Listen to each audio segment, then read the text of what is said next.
বিসমিল্লাহির রহমানির রহিম।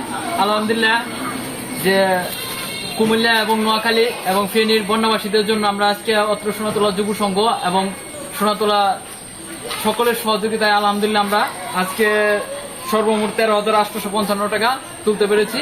এই টাকাগুলো আমরা অতি দ্রুত নোয়াখালী এবং ফেনীর উদ্দেশ্যে, নোয়াখালী এবং ফেনী এবং কুমিল্লার উদ্দেশ্যে ত্রাণ পাঠানোর জন্য আমরা অতি দ্রুত ব্যবস্থা করুন এবং সকলের সহযোগিতায় আলহামদুলিল্লাহ আমরা 13,855 টাকা উঠাইতে পারছি। এর জন্য সকলকে আমি আন্তরিকভাবে ধন্যবাদ জানাচ্ছি এবং আপনারা দোয়া করবেন যাতে আমরা এই যেই নিয়ত করে আপনার এই টাকাগুলো আমরা উঠাইছি আলহামদুলিল্লাহ সেই টাকাগুলো যেন আমরা যথাযথ জায়গায় আমরা পৌঁছাতে পারি সেই কামনা করে আমরা বিদায় নিচ্ছি এবং আমাদের জন্য দোয়া রাখবেন।